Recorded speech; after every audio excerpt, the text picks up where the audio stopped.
Audio numéro 8, première partie.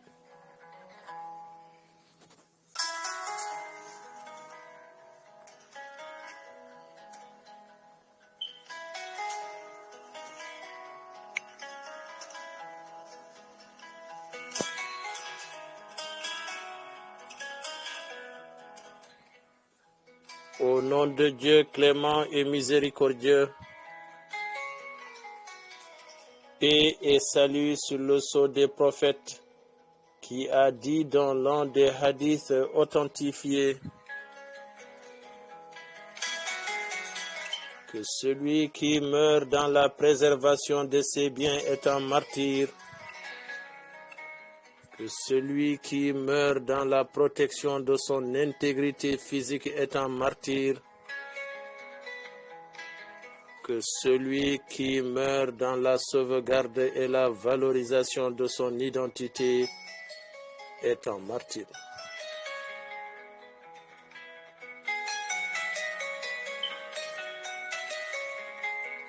Nos chers auditeurs, nous voilà revenus avec la grâce de Dieu pour poursuivre avec vous la lecture du livre témoignage de notre frère l'ex-officier Si Mohamedou, intitulé L'enfer d'Inal, Mauritanie, l'horreur des camps.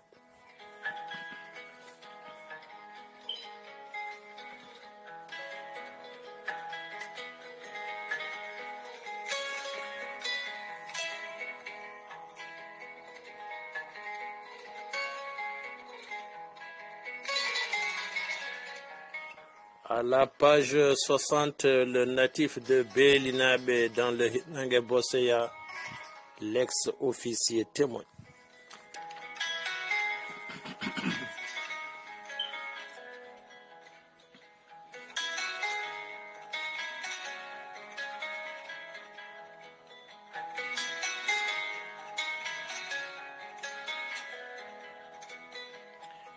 Il sort et revient à peine 2 minutes plus tard avec 2 soldats à qui il ordonne de me détacher les pieds et de me bander les yeux.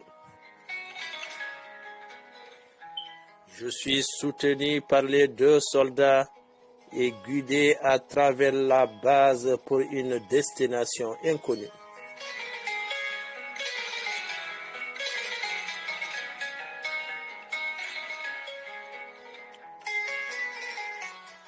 J'entends sur mon passage des rires et me dis que certainement on est en train de se payer ma tête.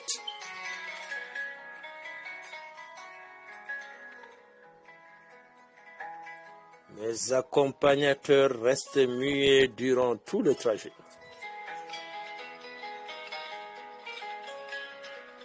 Quand on me retire le bandeau, je suis dans une petite pièce de 3 mètres sur 4. Ma chaîne est remise à mes pieds. Je constate avec beaucoup de soulagement qu'il n'y a pas le terrible poteau au centre et d'ailleurs, on ne cherche même pas à m'attacher les mains.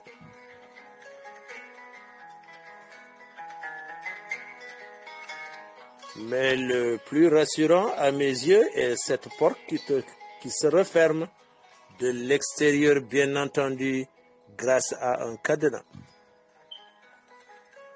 Au moins, cela limite le nombre de personnes qui ont accès à moi. Désormais, je ne suis plus à la merci du premier venu, contrairement à ma précédente situation. Intérieurement, je souhaite que mon caporal étrangleur fasse partie de cette catégorie d'indésirables n'ayant pas accès à ma nouvelle cellule.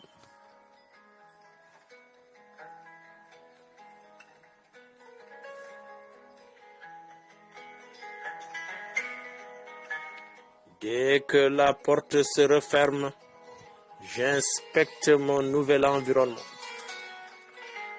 J'ai vaguement l'impression de connaître les lieux. Je m'approche de la porte, regarde par les interstices et reconnais tout de suite l'endroit. Ma nouvelle cellule n'est rien d'autre qu'une pièce que j'avais moi-même faite construire 2 ans et demi plus tôt. J'étais adjoint au commandant de base. Il n'y avait pas de bureau affecté à l'adjoint. Le lieutenant Mohamed Oulmodje et moi devions travailler tous deux dans le même bureau. Le sien, j'ai alors fait construire cette pièce. Le jour même où la construction fut achevée, on m'annonça ma mutation à nouveau à la Guaira.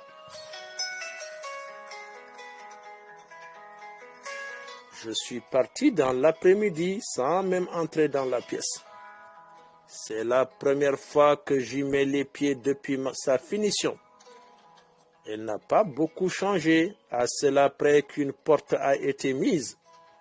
Je n'avais pas eu le temps d'en mettre une à l'époque et la fenêtre a été fermée avec des briques.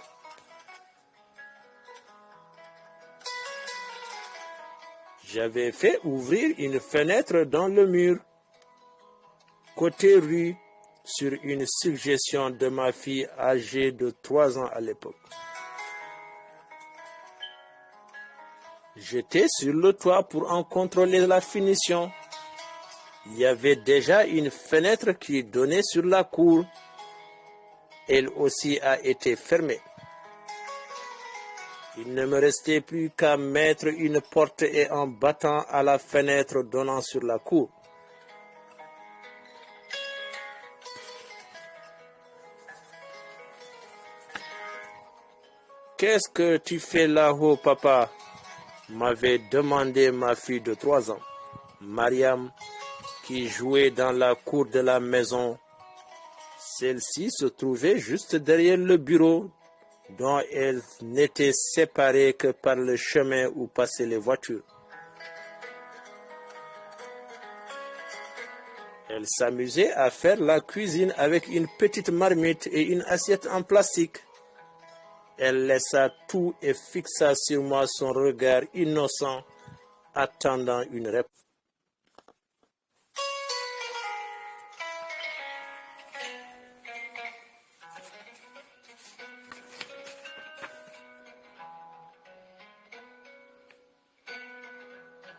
Audio numéro 8, deuxième et dernière partie.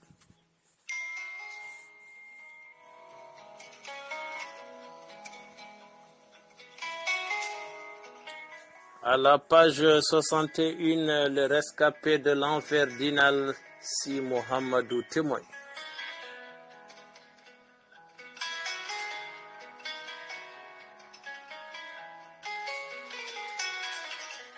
Elle laissa tout et fixa sur moi son regard innocent, attendant une réponse.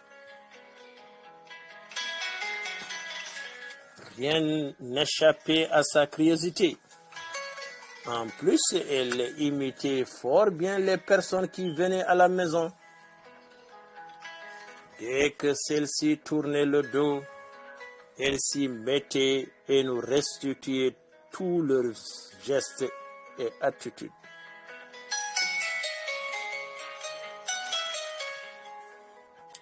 Je vérifie mon bureau, ma chérie. C'est quoi bureau? C'est là où je vais travailler. Tu vas travailler en haut? Mais non, je vais travailler à l'intérieur. Est-ce que je peux te voir travailler? Bien sûr que tu pourras me voir. Je vais faire ouvrir une fenêtre. Et tu pourras même m'appeler Siraki Tambet.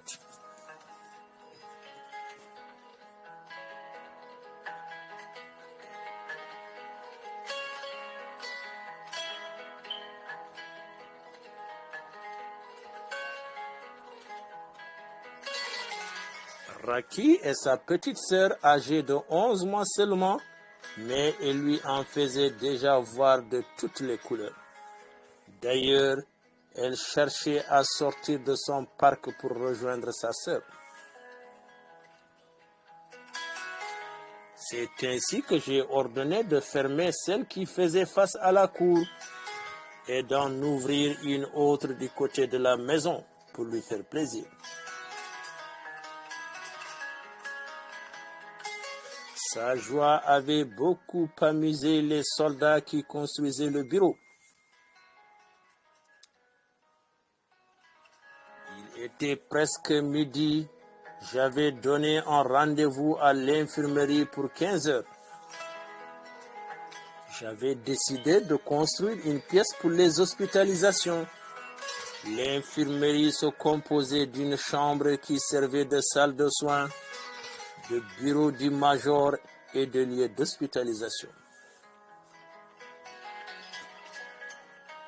Avant même de descendre du toit, le caporal salle transmetteur de la base me dit que je suis muté de nouveau à la Guaira et qu'il vient de remettre au commandant de base le message.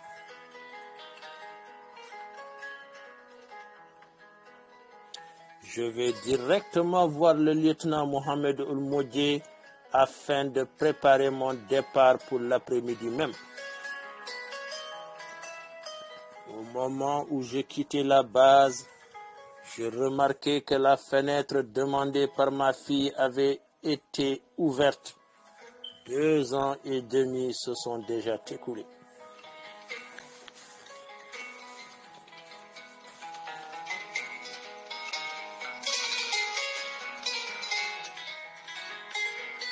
Je reviens près de la porte pour constater qu'il n'y avait pas de changement notable.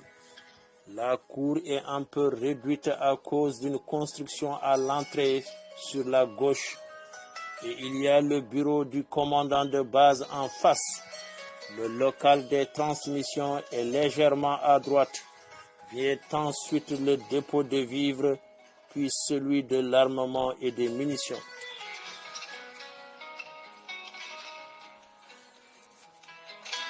De mon observatoire, je peux voir tout ce qui se passe dans cet espace. Cela m'amènera parfois à être le témoin impuissant des séances de torture. Dans ces cas, je n'arrive pas à détacher mes yeux du sinistre spectacle.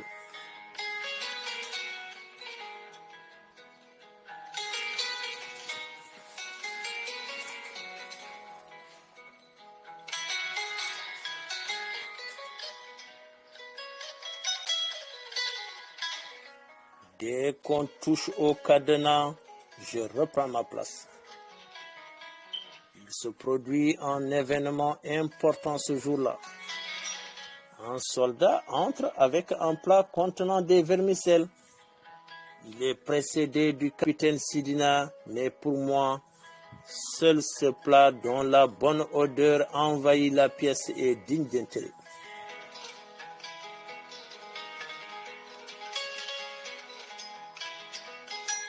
Je ne me rappelle même pas des propos qui ont pu être tenus par le commandant de base aujourd'hui.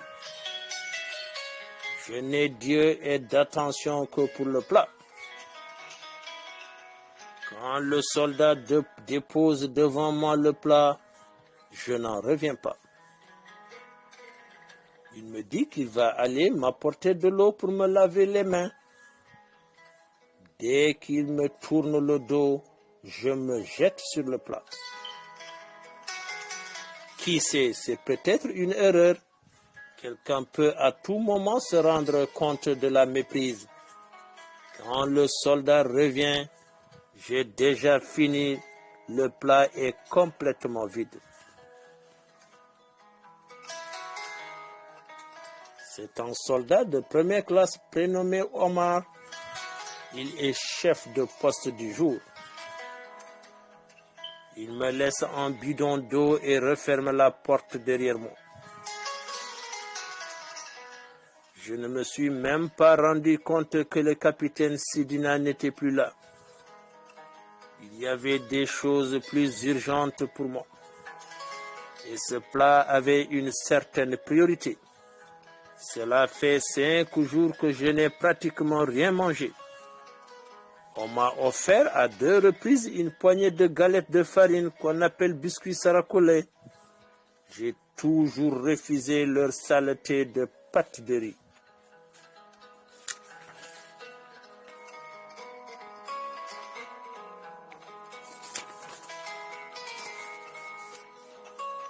Quant au vermicelle, comme toutes les pâtes d'ailleurs, cela fait 10 ans que je les ai en horreur.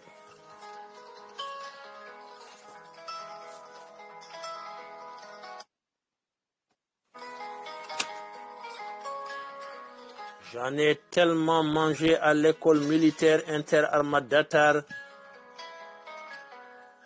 que j'en ai été saturé.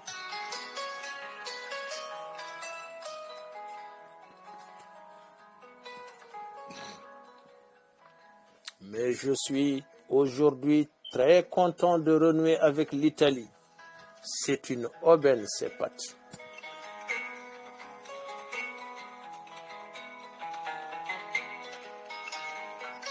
Pour en conserver l'odeur, je refuse de me laver les mains. Je ne pense pas que ce régime va durer et l'avenir me donnera raison.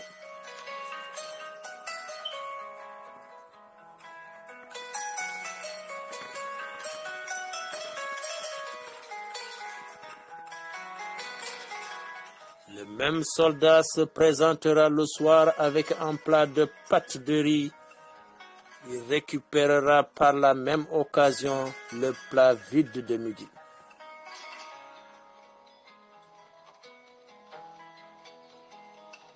Dans l'après-midi, on me donne un vieux manteau tout usé pour me protéger contre le froid. La face intérieure est couverte de sang, mais c'est ça ou rien. Je le roule en boule et le mets dans un coin de la cellule.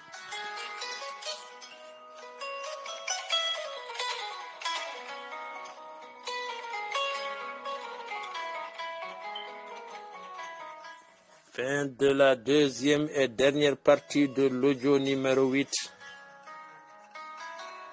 Page 64. L'enfer d'Inal, Mauritanie, l'horreur des camps, par Si Mohamedou.